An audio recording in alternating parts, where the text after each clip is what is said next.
Hello दोस्तों, नमस्कार। अपना YouTube channel RRM exam India में आपका स्वागत है। आज फिर से आपके बीच में मैं लेकर आया हूँ भारतेंदु हरिश्चंद्र की प्रमुख रचनाएं, जो कि आप जानते हैं भारतेंदु आधुनिक हिंदी के जनक के रूप में निखर के आई। इनका कार्यकाल जो था गाइस, ये था 1850 से लेकर 1900 के मध्य।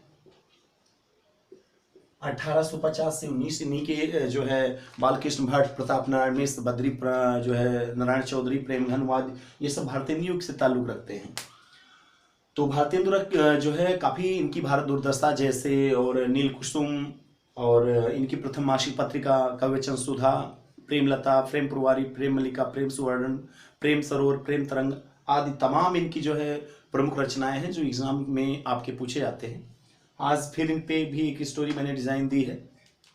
इन्हीं की एक प्राइमरी स्तर में जब हम पढ़ते थे तो इनकी अंधेर नगरी करके आता था चैप्टर, वो इन्हीं का नाटक था वो। तो आज ये सब आपको बताया जाएगा। तो मैं बताना चाहता हूँ गाइज कि एक स्टोरी के माध्यम से आप अच्छे से इसे ध्यान से सुनिएगा। जब हमारा देश सोने की चिड़िया रहा करती थी, पहले सोने की चिड़िया कहाँ से नहीं, यहाँ हमारे यहाँ की सोने की चिड़िया सब चिड़िया सोने की थी, बट यहाँ हमारा देश एक समृद्धि, एक उत्पादकता में बहुत ज़्यादा खनिज पदार्थों की ज़्यादा जो बहुतायत होने के कारण इन्हें जो है क्या बोला जाता था, आपके सोने की चिड़िया कहा जाता था। सोने का मतलब होता मूल्य, और मूल्यवान चीज़ें हमारे देश में थी, इसलिए बोला जाता था। तो भारतेंदु हरिश्चंद्र की प्रमुख रचनाएं आपको ऐसा कुछ है। ये कहते हैं कि अंधेर नगरी, अंधेर नगरी का मतलब होता है जब नगर में अशिक्षित या फिर जो है सांप्रदायिकता या फिर किसी भी क्षेत्र में जब हम अशिक्षित हों और इलिटरेट हों या गरीबी से जब जूझ रहे हों तो वहाँ अंधी बोला जाता है। जैसे अंध महाद्वीप में क्या कहा जाता है, दक्षिणी अफ्रीका को। वैसे कह रहे हैं जब हमारे देश का नगर कैसा था, अंधेर नगरी था। कैसा था गाइस, अंधेर नगरी। इनकी नाटक क्या है, अंधेर नगरी, अंधेर नगरी। तो भारत की दुर्दशा बहुत बुरा था, भारत दुर्दशा। इनकी रचना क्या है, भारत दुर्दशा। भारत दुर्दशा क्या था गाइस जी, भारत दुर्दशा। तब देश की क्या थी, बहुत बुरी दुर्दशा थी। दुर्दशा मतलब जो बहुत खराब दशा, उन्हें दुर्दशा, भारत की दुर्दशा बिगड़ी हुई थी। कह रहे हैं वैदिकी हिंसा हिंसा ना भवति,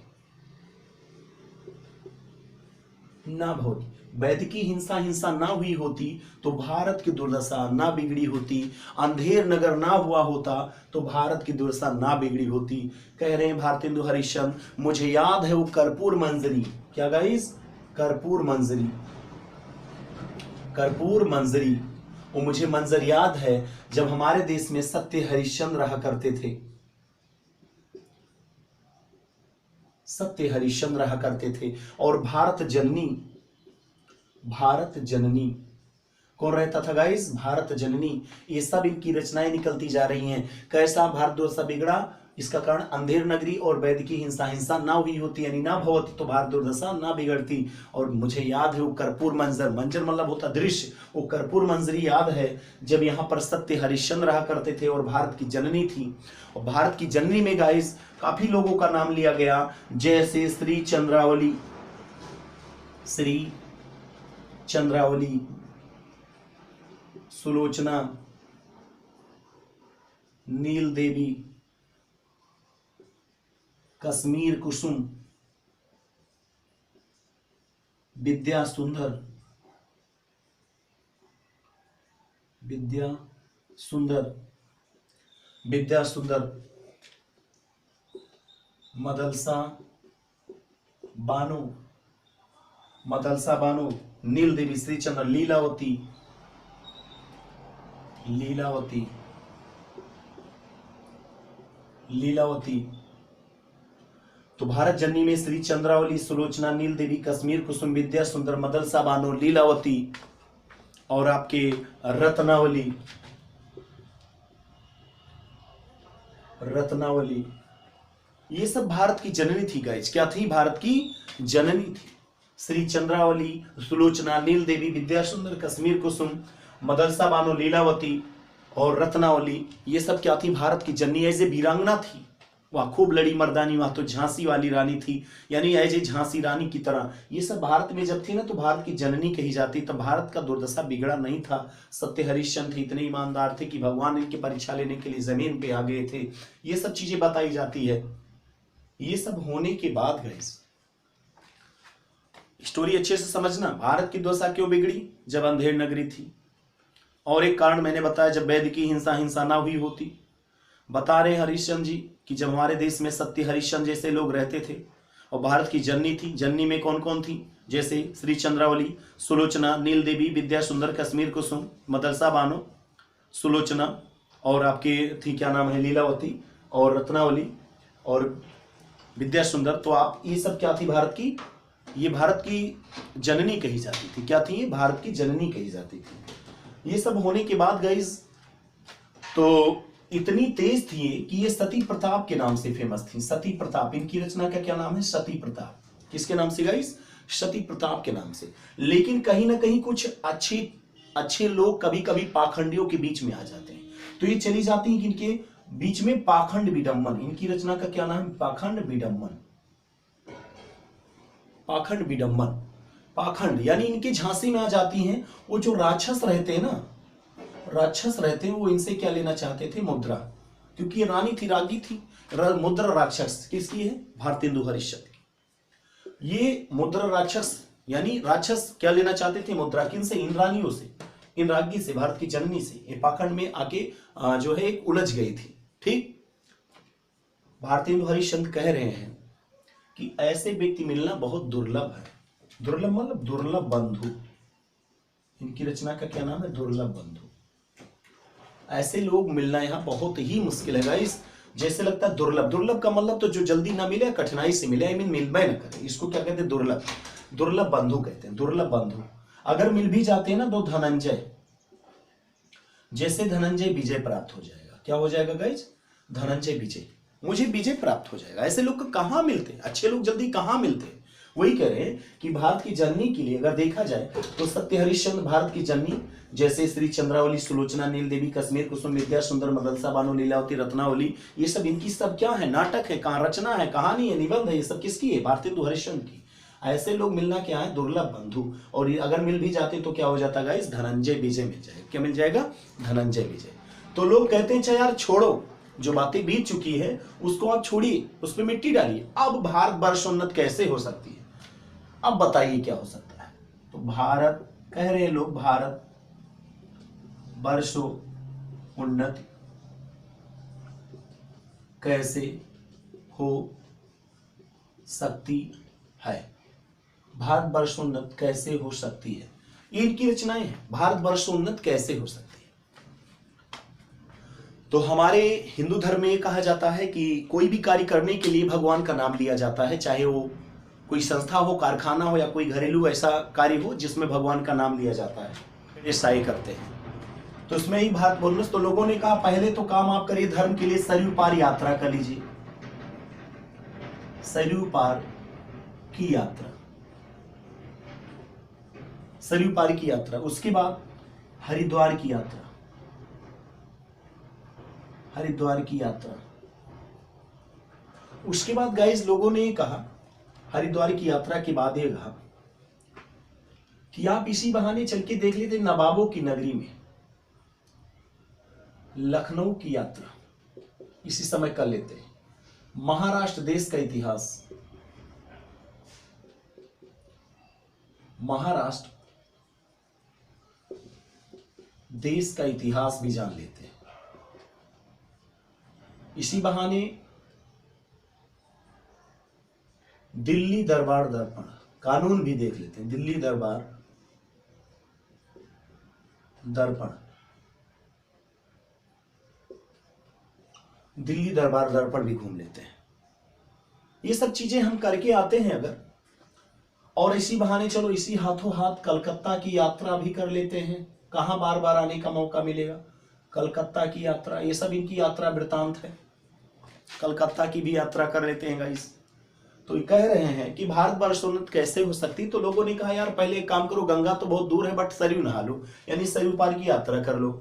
हरिद्वार की चल के यात्रा कर लेते हैं, लखनऊ की यात्रा कर लेते हैं, महाराष्ट्र देश का इतिहास जान लेते हैं, और कानून जानने के लिए दिल्ली दरबार दर्पण चलते हैं, और वैसे चलो कलकत्ता की यात्रा कर लेते हैं क्योंकि बार बार यहाँ कैसे आएंगे, चलो बंगाल टाइगर बंगाल मिल लेते हैं, कलकत्ता की यात्रा कर लेते हैं। इसके साथ साथ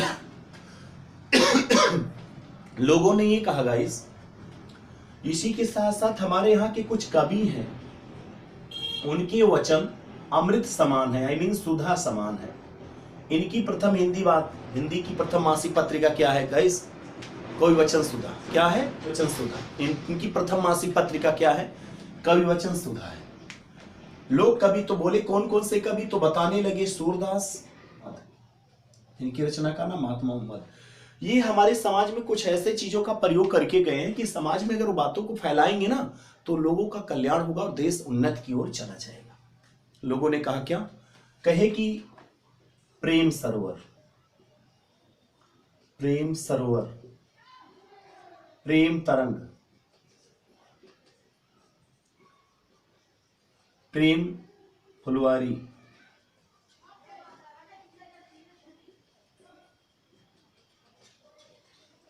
प्रेम गुच्छा, प्रेम सुवर्ण, प्रेम प्रलाप, प्रेम माधुरी, प्रेम मलिका। अगर ये सब प्रेम प्रेम पे हम बातें काबू कर ले जाएंगे ना तो देश में क्या लहराएगा? विजय पताका। क्या लहराएगा? विजय पताका गाइस, विजय पताका। इनकी रचना क्या है गाइस? विजय पताका। अगर प्रेम, ढाई अक्षर प्रेम, लोगों ने कहा है कवि वचन सुधा अमृत के समान है कि प्रेम का ही बीज बोइए, प्रेम से बातें करिए, प्रेम सरोवर, प्रेम तरंग, प्रेम फुलवारी, प्रेम गुच्छा, प्रेम सुवर्ण, प्रेम प्रलाप, प्रेम माधुरी, प्रेम मल्लिका, प्रेम। और जब ये प्रेम प्रेम जब चीजें हम काबू पा जाएंगे ना, लोग हमारी बातों को समझने लगेंगे, तो अब वहां पर हमारे देश में क्या होगा? विजय पताका लहरेगा। तो एक बार फिर आ जाओ गाइस, मैंने बोला क्या? भारतेंदु हरिश्चंद्र आधुनिक हिंदी के जनक या प्रवर्तक माने जाते थे। इनका कार्यकाल 1850 से लेकर 1900 के मध्य था। ये कह रहे हैं हमारे देश का अंधेर नगरी कब हुआ? जब भारत दुर्दशा बिगड़ गई। अंधेर नगरी होने से भारत की दुर्दशा बिगड़ गई, और जब वैदिकी हिंसा होने लगी तो भारत दुर्दशा बिगड़ती हुई चली गई। कह रहे हैं मुझे याद है वो कर्पूर मंजरी। क्या याद है गाइस? मुझे कर्पूर मंजरी याद है कि यहाँ पर सत्य हरिश्चंद्र रहते थे, वो भारत की जननी रहती थी, तो भारत कल्याण था, भारत में कोई कमी और कोई ऐसा आपदा नहीं था। लोगों ने कहा कौन सी जननी? लोग बताने लगे श्री चंद्रावली, सुलोचना, नील देवी, कश्मीर कुसुम, विद्या सुंदर, मदरसा बानो, लीलावती, रत्नावली, ये सब जो थे भैया ना सती प्रताप थी। क्या थी? ये अपने आप में सती प्रताप थी, लेकिन ये भी पाखंडियों के झांसे में आ गई थी, पाखंड विडंबन, और ये इनसे राक्षस क्या लूटने लगे? मुद्रा लूटने लगे। कहते हैं ऐसे व्यक्ति मिलना बहुत ही दुर्लभ है, यानी दुर्लभ बंधु भाईचारा को कहते हैं। ऐसे व्यक्ति मिलना दुर्लभ है, अगर मिल भी जाते हैं तो धनंजय पीछे मिल जाएगा। क्या मिल जाएगा गाइस? धनंजय पीछे मिल जाएगा। और अगर ये सब चीजें होने के बाद तो लोग कहते हैं अच्छा छोड़ दो, जो चीजें बीत गई वो बीत गई, पास्ट पे नहीं सोचना है, अब प्रेजेंट देखो, भविष्य देखो, अब भारतवर्ष उन्नत कैसे हो सकती है।